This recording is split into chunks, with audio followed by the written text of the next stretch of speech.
Hello guys, ठीक है। इस क्लास के अंदर अपन पढ़ेंगे सिस्टम डिज़ाइन एनालिसिस का तीसरा क्वेश्चन, जो आपके सेमेस्टर एग्जाम्स के अंदर रहेगा। ठीक है, तीसरा क्वेश्चन है, what is feasibility study, explain different types of feasibility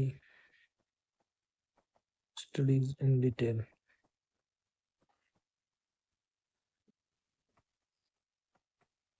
ठीक है, तो अपन बात करेंगे what is feasibility study. Feasibility study क्या है, ठीक है, और डिफरेंट टाइप की जो फिजिबिलिटी स्टडी है उसको डिटेल में बताना। इसके अंदर सबसे पहले तो अपन बात करेंगे डेफिनेशन की कि इस फिजिबिलिटी स्टडी की क्या डेफिनेशन है। ठीक है, तो फिजिबिलिटी स्टडी का मतलब मैंने पहले ही बताया था कि फिजिबल स्टडी इसका मतलब है कि जो भी अपन प्रोसेस है, ठीक है, वो प्रोसेस फिजिबली है या नहीं है, मतलब कि वो सब प्रैक्टिकली वो पॉसिबल है या नहीं है। ठीक है, तो a feasibility study is a process of evaluating a proposed system or a project to determine whether it is practical and possible to implement। जो अपन फिजिबिलिटी स्टडी है उसके अंदर अपन किसी भी प्रोसेस को इवेल्यूएट करते हैं, ये प्रोजेक्ट को इवेल्यूएट करते हैं और पता लगाते हैं कि जो सिस्टम है वो प्रैक्टिकली पॉसिबल है या नहीं है। ठीक है, इम्प्लीमेंट करने के लिए। और इसके ये एक प्रकार का फिजिबिलिटी जो स्टडी है, ठीक है, ये जो सिस्टम डेवलपमेंट साइकिल है, ये सॉफ्टवेयर जो डेवलपमेंट साइकिल है उसके अंदर क्या इम्पोर्टेंट होता है। और ये हेल्प करता है ऑर्गेनाइजेशन को पता लगाने में कि जो अपन बनाना चाहते हैं, जो भी सॉफ्टवेयर है, जो भी सिस्टम बनाना चाहते हैं, ठीक है, उसको अपने को कंटिन्यू रखना है या बंद कर देना है।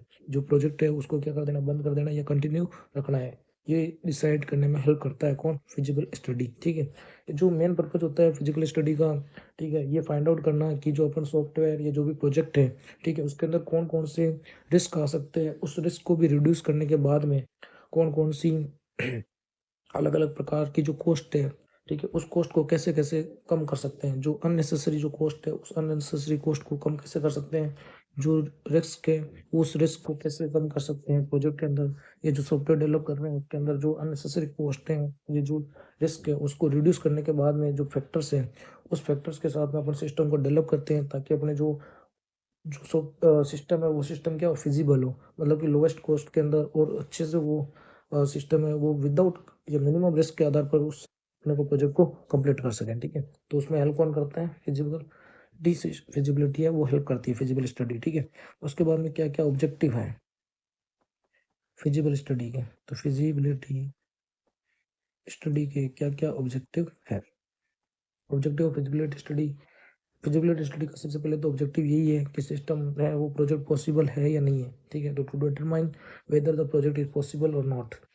दूसरा ऑब्जेक्ट ये है कि जो अपन ने जो भी सिस्टम ये प्रोजेक्ट कर रहे हैं, ठीक है, उसमें अपन क्या करते हैं, एस्टिमेट यानी अनुमान लगाते हैं कॉस्ट की, कितनी कीमत लगी है और क्या बेनिफिट मिला है, उसका अपन अनुमान लगाते हैं। ये दूसरा अपना ऑब्जेक्टिव है।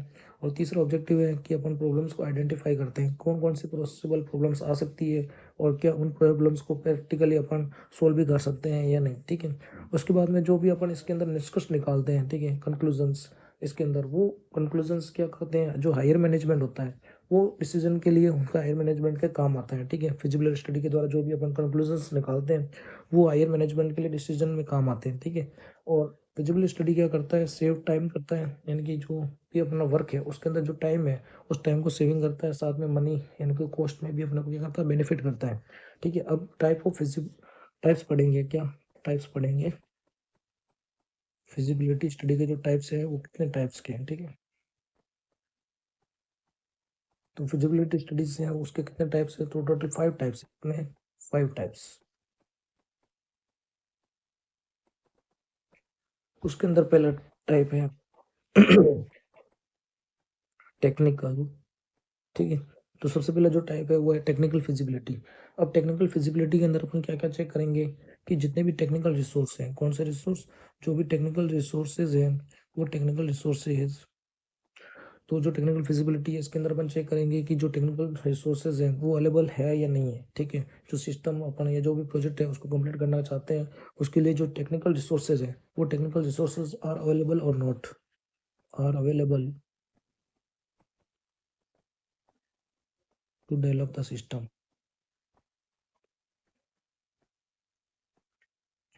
तो टेक्निकल फिजिबिलिटी के अंदर अपन चेक करेंगे कि whether the required technical resources are available to develop system. जो रिक्वायर्ड टेक्निकल रिसोर्सेज है, वो रिक्वायर्ड टेक्निकल रिसोर्सेज उस सिस्टम को डेवलप करने के लिए अवेलेबल है या नहीं है, ठीक है। अब इसके अंदर अपन क्या क्या एग्जामिन करते हैं, क्या क्या पता लगाते हैं, तो इसके अंदर एक तो ये चेक करते हैं कि अपने को जो भी सिस्टम को डेवलप करने के लिए जो हार्डवेयर है, वो हार्डवेयर अवेलेबल है या नहीं है। फिर उसके बाद में जो भी सिस्टम को जो डेवलपमेंट करने के लिए जो सॉफ्टवेयर है, वो सॉफ्टवेयर अवेलेबल है या नहीं है, मतलब कि उस हार्डवेयर को चलाने के लिए कोई निश्चित सॉफ्टवेयर बना हुआ है कि नहीं, बना हुआ है या नहीं, या फिर नहीं बना हुआ है तो उसको कैसे बनाया जा सकता है, ठीक है। तो इन दोनों का कॉम्बिनेशन भी कि उस हार्डवेयर पर वो सॉफ्टवेयर चलना भी चाहिए, ठीक है।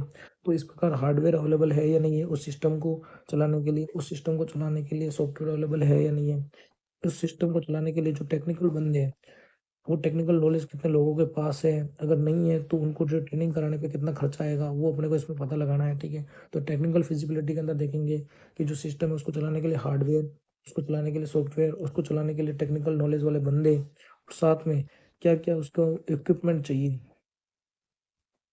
उस सिस्टम को चलाने के लिए। अगर मान लो कोई सिस्टम पहले से बना हुआ है और उसमें उस सिस्टम के लिए दूसरा सिस्टम ऐड करना है, तो उसके लिए क्या इक्विपमेंट चाहिए जिससे उस पर सिस्टम को ऐड कर सकें, ठीक है। एक्सटर्नल रिसोर्स क्या ऐड करने से वो सिस्टम रन हो जाएगा, ठीक है। तो ये इक्विपमेंट रिक्वायर्ड। उसके बाद में इसके अंदर कुछ क्वेश्चन भी पूछे जाते हैं जो टेक्निकल है, उस टेक्निकल फिजिबिलिटी के अंदर कुछ क्वेश्चन पूछे जाते हैं, ठीक है। इसमें कैसे कैसे क्वेश्चन पूछे जाते हैं, जैसे कि पहला क्वेश्चन है, can the system be developed with available technology. क्या जो अपना अवेलेबल टेक्नोलॉजी उसके साथ में सिस्टम को डेवलप किया जा सकता है, ये अपना पहला क्वेश्चन होएगा, ठीक है। दूसरा क्वेश्चन क्या होएगा, आर स्किल्ड प्रोग्रामर्स अवेलेबल। जो अपन सिस्टम बनाना चाहते हैं उसके लिए अपने पास स्किल्ड प्रोग्रामर है या नहीं है, कैसे स्किल्ड प्रोग्रामर, ठीक है।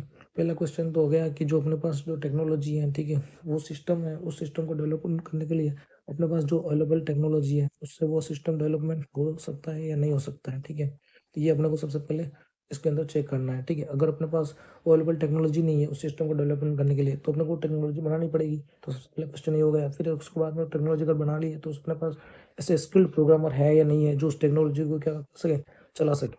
और तीसरा क्वेश्चन तो ये हो जाएगा कि उस टेक्नोलॉजी को चलाने के लिए अपने पास रिक्वायर्ड हार्डवेयर है या नहीं है, ठीक है। तो हार्डवेयर अगर अवेलेबल है या नहीं है, जो रिक्वायर्ड हार्डवेयर अगर अवेलेबल है, तो अपने ये टेक्निकल क्या होगा, फिजिबल होगा प्रोसेस, ठीक है।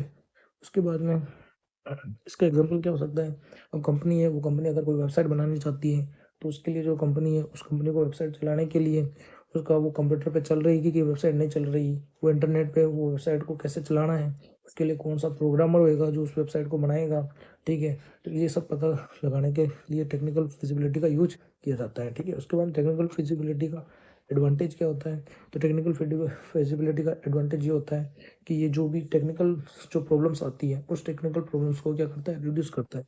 रिड्यूस,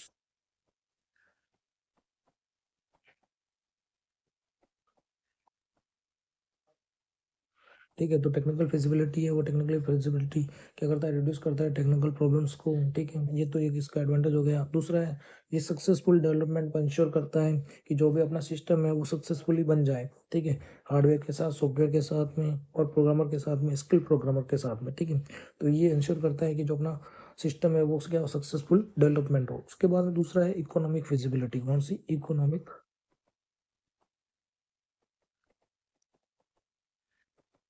इकोनॉमिक फिजिबिलिटी में क्या होता है, इकोनॉमिक फिजिबिलिटी है, वो इकोनॉमिक फिजिबिलिटी क्या चेक करती है, ये चेक करती है फाइनेंशियल बेनिफिशियल।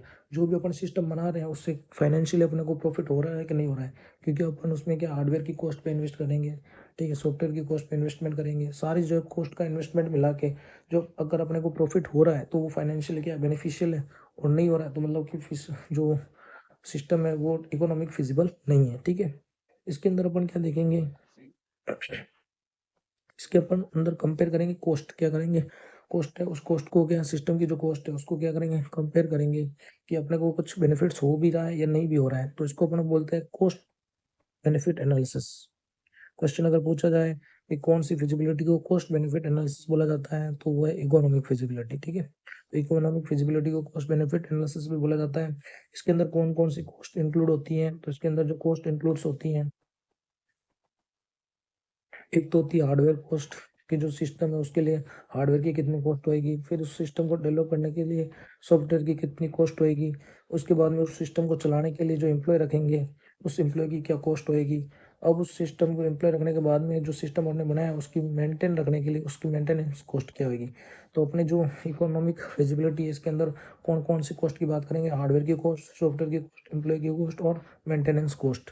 अब इससे अपने को क्या-क्या बेनिफिट्स मिलेंगे वो भी अपन देखेंगे, ठीक है। तो कौन-कौन से बेनिफिट्स होंगे, तो इससे बेनिफिट्स ये होगा कि अपना टाइम सेव होएगा, क्या होएगा? टाइम सेविंग, ठीक है, इंक्रीज़ प्रॉफिट और बेटर सर्विस। अपने सर्विस को क्या बना पाएँगे? बेटर बना पाएँगे, ठीक है। तो बेटर सर्विस, तो इससे क्या बेनिफिट होंगे? एक तो टाइम सेविंग होएगा, इंक्रीज़ प्रॉफिट होएगा और बेटर सर्विस होएगा। अब इसके अंदर क्या एग्ज़ाम्पल लेंगे अपन इकोनॉमिक फिजिबिलिटी के अंदर।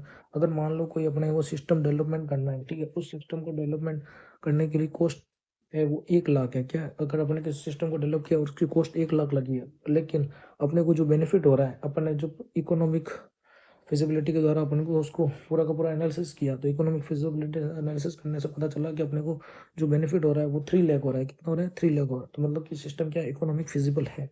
अगर मान लो 1 लाख किसी सिस्टम को डेवलप करने की कॉस्ट है और अपने को जो बेनिफिट हो रहा है वो सिर्फ 50,000 का ही हो रहा है, ठीक है।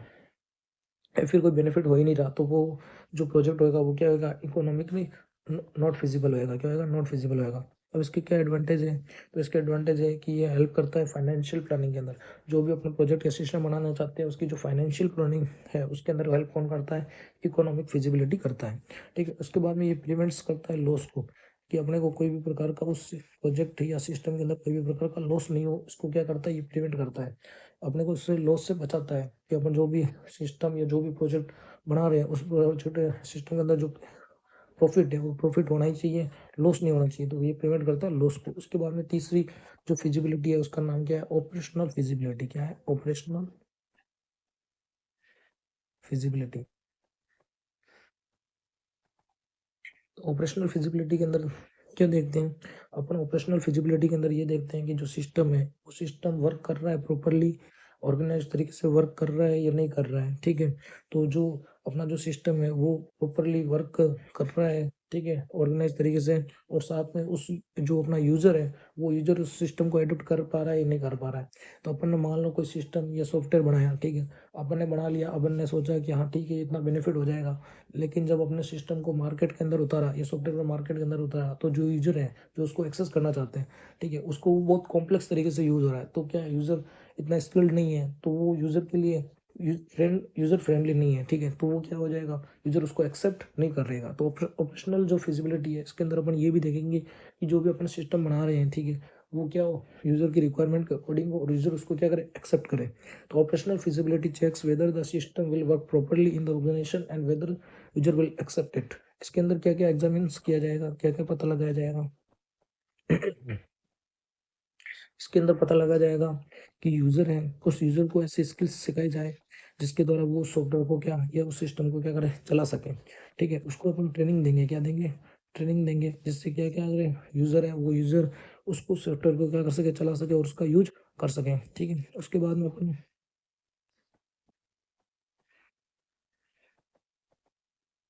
अब जो अपन सिस्टम बना रहे हैं, ठीक है, वो सिस्टम यूज़र के लिए यूज़ेबल है या नहीं है, ठीक है? क्योंकि अगर मान लो अपन उसको ट्रेनिंग दे भी दी और अगर यूज़र को लगता है कि सिस्टम उसके लिए यूज़ेबल नहीं है, तो उसका यूज़ नहीं करेगा। तो अपन इसके अंदर क्या-क्या एग्ज़ामिन करेंगे?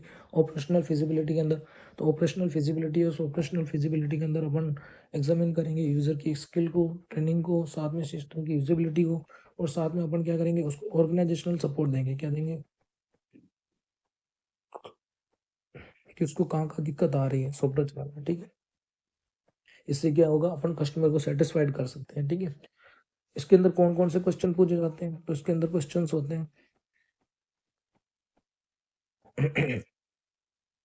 अब इसके अंदर पहला क्वेश्चन तो ये होता है कि यूज़र है, वो यूज़र सिस्टम को एक्सेप्ट कर रहा है कि नहीं कर रहा है, क्या कर रहा है? यूज़र है, वो यूज़र अपना जो नया सिस्टम या सॉफ्टवेयर जो बना रहे हैं, उसको यूज़र एक्सेप्ट कर रहा है कि नहीं कर रहा है? ये सबसे पहले क्वेश्चन रहेगा, क्योंकि आपने सब बना दिया, प्रोजेक्ट बना दिया कंप्लीट, ये सिस्टम बना दिया, इकोनॉमिकली अपन ने देखा कि उसका प्रॉफिट होएगा, लेकिन अगर उसको यूज़र एक्सेप्ट ही नहीं करेगा, यूज़र फ्रेंडली नहीं होगा, तो यूज़र को अच्छा ही नहीं लगेगा। तो ये अपन चेक करेंगे, तो will user accept the system और नॉट? ठीक है। दूसरा है कि वो सिस्टम है जो अपन ने बनाया है वो ईज़ी टू यूज़ है या नहीं? यूज़र के लिए वो यूज़र फ्रेंडली है या नहीं है? ये दूसरा अपना क्वेश्चन होएगा इसके अंदर। तीसरा क्वेश्चन होएगा क्या यूज़र को ट्रेनिंग की ज़रूरत है सिस्टम को चलाने के लिए? ये अपना तीसरा क्वेश्चन आएगा। तो इसके अंदर जो ऑपरेशनल फिजिबिलिटी है उसके अंदर अपन कौन-कौन से क्वेश्चन पूछेंगे कि will user accept the system? ये सिस्टम है वो ईज़ी टू यूज़ है या नहीं? या फिर इसको ट्रेनिंग की ज़रूरत है या नहीं? ठीक है। इसका क्या एग्जांपल हो जाएगा?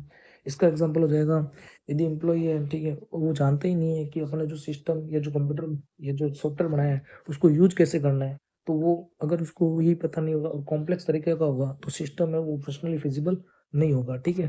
उसके बाद में इसका क्या एडवांटेज होता है? तो इसका एडवांटेज होता है कि जो अपन ने अ, ये इंश्योर करता है कि जो अपन ने सिस्टम या सॉफ्टवेयर बनाया वो क्या करें यूजर के साथ में स्मूथ ऑपरेशनली चले, ठीक है? तो इसमें ये इंश्योर करता है स्मूथ ऑपरेशन को क्या करता है इंश्योर स्मूथ ऑपरेशन और इम्प्रूव यूजर सेटिस्फेक्शन।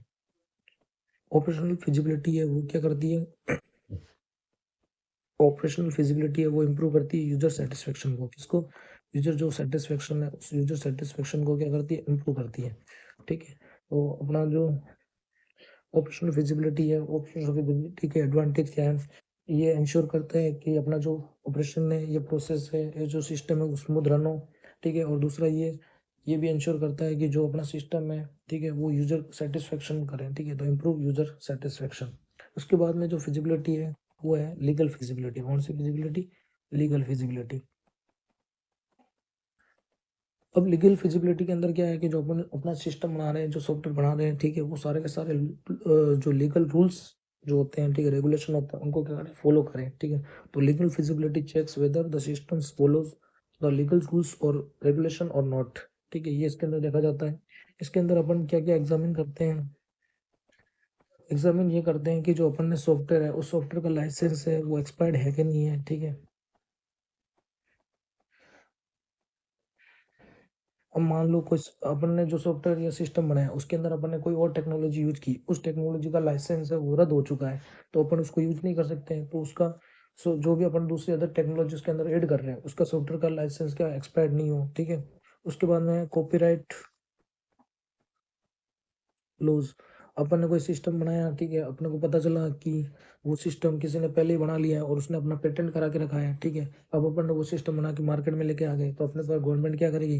केस कर देगी, ठीक है? लोग के अपने खिलाफ क्या है कार्रवाई की जाएगी, तो अपने को कॉपीराइट लॉज़ का भी ध्यान रखना है, ठीक है? तो लीगल फिजिबिलिटी के अंदर क्या-क्या एग्जामिन किया जाता है?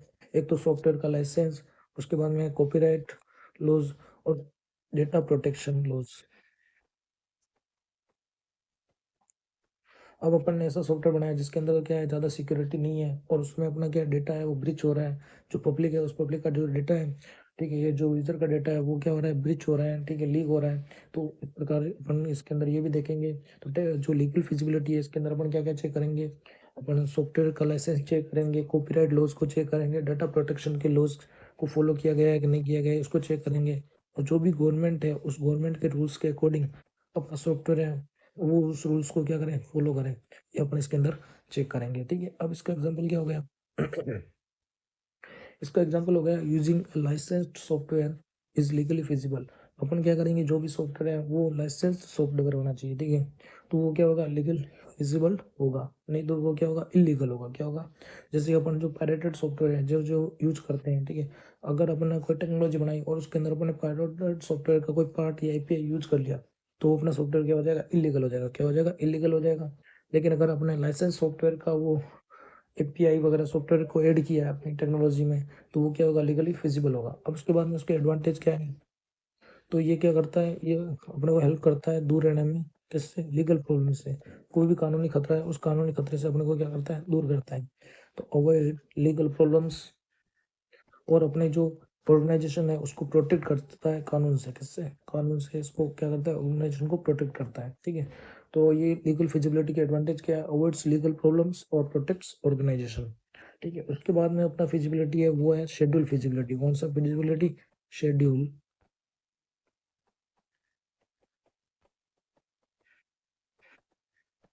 शेड्यूल फिजिबिलिटी के अंदर क्या होता है? शेड्यूल फिजिबिलिटी चेक करता है कि जो अपना प्रोजेक्ट है वो प्रोजेक्ट अपने टाइम पर कंप्लीट हो रहा है या फिर उस टाइम के बियॉन्ड कंप्लीट हो रहा है या फिर उस प्रोजेक्ट में बहुत ज़्यादा टाइम लग रहा है। अगर मान लो कोई प्रोजेक्ट है उसका एक्सपेक्टेड टाइम 1 ईयर है, लेकिन वो प्रोजेक्ट पूरा होने में रियल में प्रैक्टिकली वो 10 साल 20 साल लगेगा, तो फिर वो शेड्यूल या टाइम फिजिबल वो प्रोजेक्ट नहीं है। तो schedule feasibility checks whether the projects can be completed within the given time period. अब इसके अंदर अपन क्या क्या एग्जामिन्स करेंगे।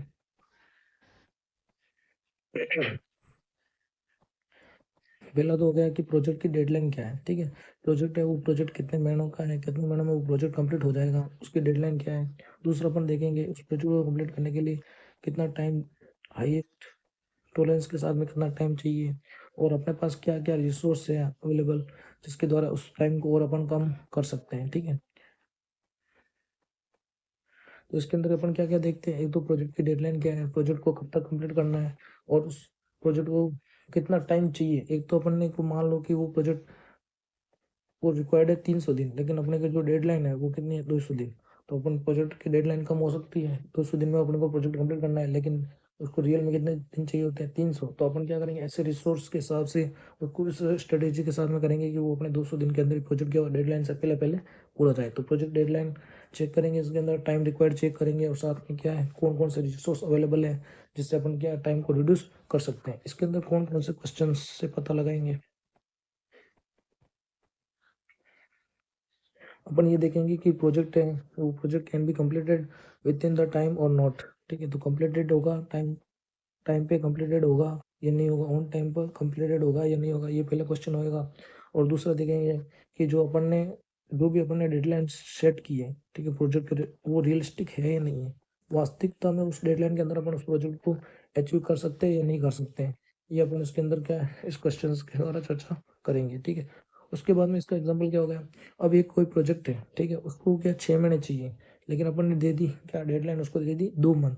तो बताओ ये प्रोजेक्ट फिजिबल है या नहीं है, बिल्कुल फिजिबल नहीं होगा, क्योंकि उसके लिए 6 महीने चाहिए और उसकी डेडलाइन अपन ने कितनी दी, 2 महीने में वो प्रोजेक्ट कंप्लीट करके दे। तो वो टेक्निकली क्या है, वो प्रोजेक्ट क्या है शेड्यूल फिजिबिलिटी नहीं है। अगर मान लो कोई प्रोजेक्ट है उसको 6 महीने चाहिए रिक्वायर्ड, और उसको अपन ने डेडलाइन अगर 5.5 मंथ दे दी, तो भी उस प्रोजेक्ट को थोड़ा फिजिबल मान सकते हैं, ठीक है। लेकिन अगर 6 मंथ है और अपन ने उसको 7 मंथ दी है, तो वो क्या है शेड्यूल फिजिबल है। उसके बाद में इसके एडवांटेज क्या होंगे, ये हेल्प करेगा प्रोजेक्ट के अंदर जो टाइम मैनेजमेंट है उसके अंदर क्या करेगा, हेल्प करेगा। तो helps in the time management,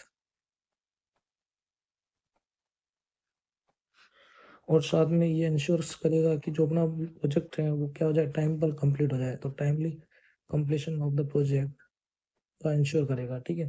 तो जो शेड्यूल फिजिबिलिटी है उसके एडवांटेज क्या है, helps in the time management और इंश्योर्स टाइमली कंप्लीशन।